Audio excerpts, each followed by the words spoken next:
Friends and viewers, आज का हमारा अनाटमी का जो टॉपिक है वो है anatomy of upper limb bones.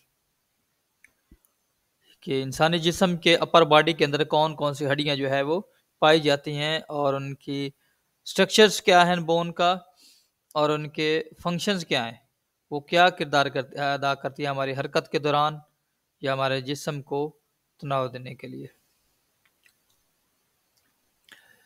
Anatomy of upper limb, surface anatomy of upper limb, the breast and axilla, shoulder, arm, forearm, head. These are things found in upper body limb.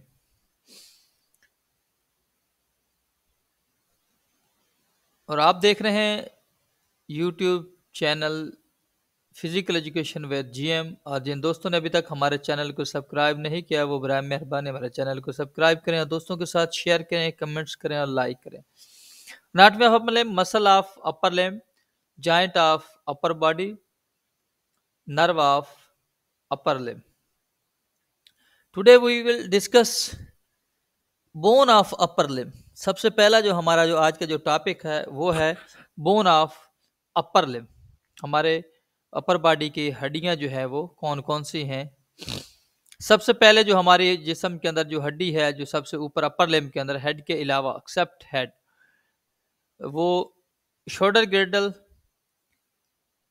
और clavicle है। और scapula, shoulder Gilder के अंदर कौन सी हड्डी दो पाई जाती हैं? क्लेविकल और स्केपुला। पिक्चर्स के अंदर आप वाज़ेह तौर पर देख सकते हैं क्लेविकल बोन और स्केपुला बोन हमारे जिस्म में कहाँ पर पाई जाती है। आगे इनकी एक्सप्लेनेशन है, डिस्क्राइब किया गया है। The clavicle is a long slender bone that lies horizontally just beneath the skin. ये एक लंबी हड्डी है हॉरिजॉन्टली और ये स्किन हमारी जो जिल्द के नीचे पाई जाती है। जिस क्लेविकल को जिसको हम हंसली की हड्डी कहते हैं, ये हमारे ह्यूमरस और स्केपुला को आपस में जोड़ती है। It has two ends, medial and lateral acromion and shaft. The medial 2/3 of the clavicle is convex forward and its lateral third is concave forward. These pictures show sternal angle body है और उसके बाद क्रोनन angle ये नाट है, उसके बाद क्रोमिकुलर है। sternal end articulate with the manubrium of sternum। ये हमारे जो चेस्ट की जो हड्डी होती है स्टर्नम, जिसके साथ ये जाकर अटैच होती है, ठीक है। स्टर्नम नाट जो है मेनुब्रेम फॉर्मिंग स्टेनोक्लेविकुलर जॉइंट। स्टेनोक्लेविकुलर जॉइंट स्टर्नम के साथ जो मिलकर जोड़ बनाती है उसको स्टेनोक्लेविकुलर जॉइंट कहा जाता है। Acromial end articulate with the acromion process of the scapula forming acromioclavicular joint, जो के स्केपुला और क्लेविकल के साथ मिलकर जो जोड़ बनता है उसको acromioclavicular joint कहते हैं। Clavicle transmit forces from the upper body to the axial skeleton। Clavicle का जो काम है वो force from the upper limb to the axial skeleton. The clavicle act as a structure that holds the arm away from the trunk.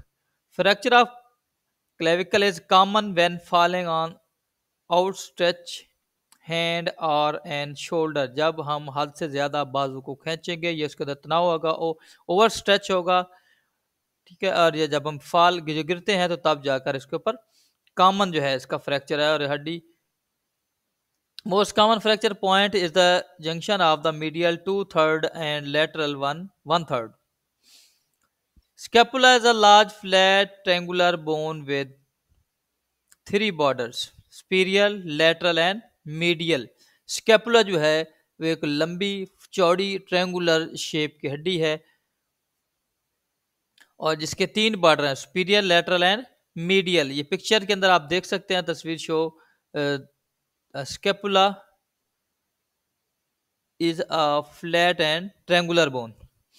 Three process acromion spinous and coracoid process. Two surface, dorsal and ventral. Three angles, तीन angle इसके बनते हैं, lateral, superior and inferior. इस picture, इन छोटी छोटी picture तस्वीरों के अंदर आप देख सकते हैं कि कहाँ कहाँ पर स्केपुला के अंदर फोसा कहाँ है, ट्यूबरास्टी कहाँ पर बन रही है, एक एक्रोमियोक्यूलर जॉइंट कहाँ पर बनता है। The ventral costal interior surface is concave from the subscapular fossa. ये ऊपर छोटा सा रेड कलर की तस्वीर के अंदर दिखाया गया है, ये इसको फोसा कहा जाता है, जहाँ गड़ा होता है, जो हड्डी हड्डी के अंदर गोश्त स्केलेटल मसल या लिगामेंट्स के साथ जो जुड़े होते हैं हड्डियां एक दूसरे के साथ। The dorsal posterior surface is concave divided by the spine of scapula two fossa, a small supraspinatus fossa, a large infraspinatus fossa. ये लेफ्ट और राइट साइड पे दो जो पिक्चर्स स्कैपुला के लगाए गए हैं, एक के अंदर रेड जो है ना बॉक्स ज्यादा है, ये गोश्त जो अजलात हमारे पाए जाते हैं, और उसको दूसरा रेड जो है वो स्मॉल फोसा है। फोसा है क्या? What is fossa? A small cavity और depression in a bone is called fossa. गड़ा जिसको हम कहते हैं हड्डी के अंदर छोटा या बड़ा गड़ा जो है। इंटीरियर व्यू ऑफ स्कैपुला, ये हमारे स्कैपुला जो है शोल्डर बोन जो है जो हमारी बैक की, उसका इंटीरियर व्यू है।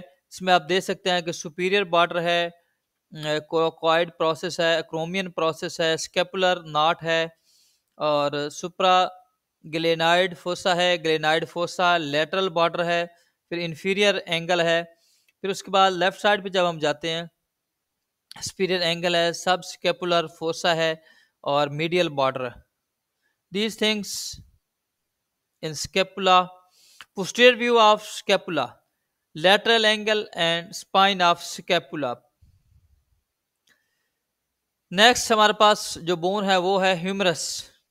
ये बाजू की सबसे लंबी और मजबूत हड्डी है, और ये दो हिस्सों के साथ जुड़ी होती है, ऊपर जो है ना स्कैपुला के अंदर, नीचे रेडियल अल्ना के साथ। It is a tubular long bone, tubular लंबी हड्डी है, composed of upper and body जिसको हम कहते हैं shaft, and lower and. Lower and जो है वो शाफ्ट है। The upper and formed from, किन किन चीजों के साथ अपर एंड जो है वो बना होता है, या कौन कौन सी चीज अपर एंड के अंदर? सबसे पहले जो है सर्जिकल नेक है, इंट्राकुलर स्किन है, उसके बाद हेड है, नेक है, और द ग्रेटर एंड लेसर ट्यूबरास्टी, छोटी और बड़ी ट्यूबरास्टी जो है। अनाटॉमिकल एंड सर्जिकल नेक है इसके अंदर। The head is less than one third, 1/2 sphere directed medially upward posteriorly. It is separated from the greater and lesser tuberosity by a shallow groove called by anatomical neck। ठीक है, जो separated करती है greater और lesser tuberosity को by shallow groove with called anatomical neck, उसको कहा जाता है ट्यूबरास्टी। द ग्रेटर ट्यूबरास्टी क्या है? ट्यूबास्टी कहते हैं जो उभार जो होता है हड्डी को, जहां पर हड्डी के अंदर नर्व या कोई और हड्डी उसके साथ अटैच होती है, एक हड्डी दूसरे के साथ जुड़ती है, उसको ट्यूबरास्टी कहा जाता है। Is a prominence which project posteriorly in pressed position. The lesser tuberosity is a small prominence which project interiorly. The greater and lesser tuberosity and the head are separated from the shaft by the surgical neck। Just आप ये picture को देखें तो इसमें से number 1 पे है head, जहां पर बड़ा उभार गड़ा बना हुआ है, जो कि ऊपर ये कंधे के शोल्डर के अंदर जो स्केपुला के अंदर जाके पिवस्त होती है। नंबर 2 पे है ग्रेटर ट्यूबरास्टी, ठीक है। उसके बाद नंबर 3 पे है लेसर ट्यूबरास्टी, छोटा उभार, फिर बड़ा उभार जो गड़े बने हुए हैं, और नीचे है surgical neck. There is a small groove below surgical neck called bicipital groove. ये इसके नीचे जो है जहां पर ये अल्ना और रेडियल की हड्डियां जो आपस में जुड़ती हैं, और जहां इस सर्जिकल नेक के नीचे जो है हमारे पास वहां पर डेल्टॉइड मसल जो है वो पाया जाता है। Posterior view of humerus scapula दोनों का, ठीक है। Conoid process of scapula, chromion of scapula, angle of chromion of scapula, greater tubercular of humerus, head of humerus, so on। These things, pictures show a groove for radial nerve, lateral supracondylar rest of humerus, olecranon fossa of humerus, lateral epicondyle of humerus, trochila of humerus. Left side पे अगर हम देखो तो इस picture के अंदर जो superior knot of scapula, superior angle of scapula, medial angle of scapula, medial angle of scapula, inferior angle of scapula, lateral margin of scapula, medial and supracondylar rest of humerus, जहां पर बहुत सारी हड्डियां एक दूसरे के साथ अटैच होती हैं।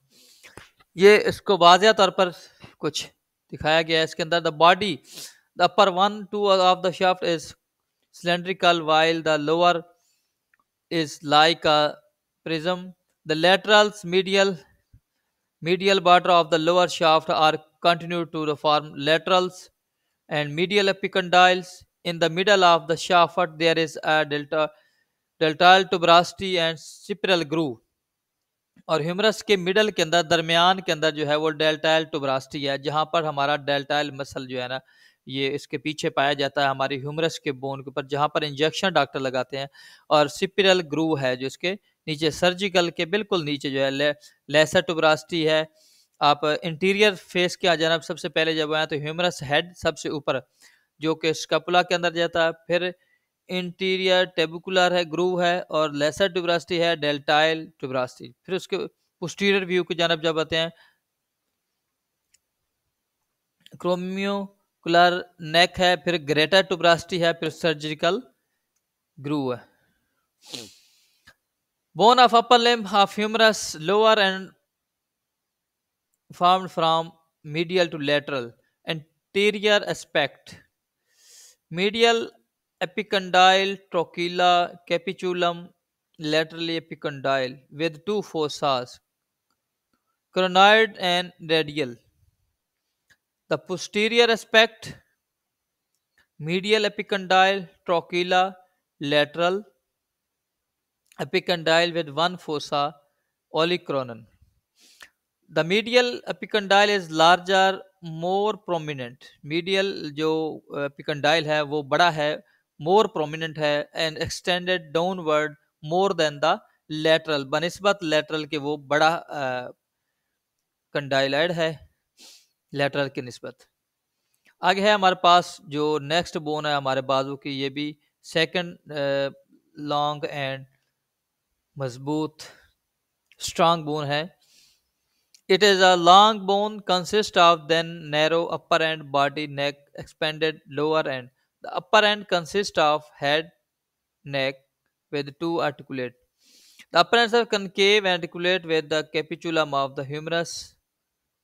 The margin of disc is thick medially and it articulate with the radial knot of ulna. Neck, constricted part below the head. Bicipital tuberosity is below of the neck for the insertion of bicep muscles. ये bicipital tuberosity जो है वो is below of the neck for the insertion of bicep muscle. हमारे जो bicep muscle की insertion है वो उसको शो कर दे। ये आप इंटीरियर और पोस्टीरियर व्यू जो है ना रेडियल अल्ना का है। Proximal and articulate with the humerus at elbow joint and with the ulnar at the proximal radio ulnar joint. The distal end, which is the styloid process laterally and ulnar knot medially. Radial knot of ulna, conoid process, trochlear knot, olecranon knot. ये ulna का है। उसके बाद है radius, head of radius and radius bone. Ulna, it is a long bone with upper end, body, shaft and lower end. The upper end consists of the olecranon.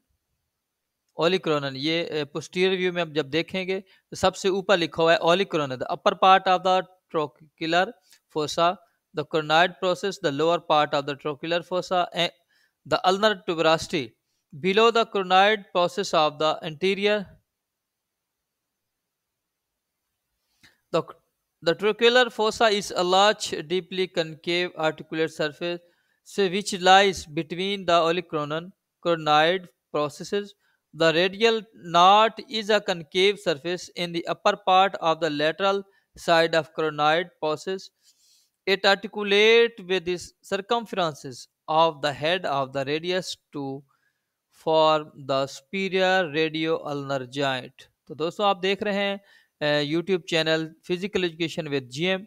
जिन दोस्तों ने अभी तक हमारे चैनल को सब्सक्राइब नहीं किया वो बराए मेहरबानी हमारे चैनल को सब्सक्राइब करें। नेक्स्ट हमारे पास अपर लिम्ब बोन जो है उस अल्ना है। The body shaft of the ulna is triangular in the upper third fourth and cylindrical in the lower one fourth. The lower end consists of head and styloid process. The head small, rounded, articulating with the medial side of the lower end of radius forming the inferior radio-ulnar joint. The styloid process project downward medially. The consist of carpal hand. Now हमारे पास जो अगला topic है वो है hand. Consist of carpal, metacarpal and phalanges bone. The carpal bone they are 8 arrange in 2 row proximal and distals. हमारे हाथ के अंदर जो है जो हड्डियां पाई जाती हैं उनमें सबसे पहले जो है नंबर पे है वो है कार्पल, उसके बाद मेटाकार्पल और फ्लेंजिस। कार्पल बोन जो है वो 8 होती हैं हमारे जिसम हाथ के अंदर, और 2 रो के अंदर होते हैं proximal and distal. The proximal row के अंदर पे हैं scaphoid, lunate, triquetrals and pisiform. Distal row के अंदर कौन से हैं? Trapezium, trapezoid, capitate and hamate. अब आगे हमारे पास मेटाकार्पल्स। ये हमारे हाथ में 5 हड्डियां जो होती हैं मेटाकार्पल्स की होती हैं। सबसे पहली 1 for each finger, each metacarpal bone है base, shaft and head. Phalanges आगे हमारे हाथ में कितनी होती हैं? The phalanges all the finger have 3 phalanges, proximal, middle and distal, except the thumb has only 2 proximal and distal. अंगूठे के अंदर सिर्फ 2 फ्लेंजीज होती हैं, बाकी उंगलियों 4 उंगलियों के अंदर जो है ना वो 3 फ्लेंजीज पाई जाती हैं। Each phalanges has base, shaft and head. तो ये हमारा आज का आखिरी जो था वो हाथ की एक्सप्लेनेशन थी। उसके अंदर कितने कौन कौन सी हड्डियां, और हमारा जो आज का टॉपिक था वो था बोन ऑफ अपर लिम्ब। हमारी अपर बॉडी के अंदर कौन कौन सी हड्डियां कहाँ कहाँ पाई जाती हैं और उन किस हड्डी को कौन सी हड्डी आपस में जोड़ती है। उनके अंदर बाइसिपिटल ग्रूव कहाँ पे आते हैं, फोसा कहाँ पर होता है, वो एक हड्डी का दूसरी हड्डी के साथ जोड़ कहाँ पर है, उनका नेक कहाँ पर है, और ये चीज़ें आज हमने इंशाल्लाह डिस्कस की हैं। वो हम उम्मीद करते हैं कि ये हमारा आज का लेक्चर भी तमाम स्टूडेंट्स को, व्यूवर्स को पसंद आएगा। आज तक के लिए इजाज़त दीजिए। अल्लाह हाफिज़। Thank you.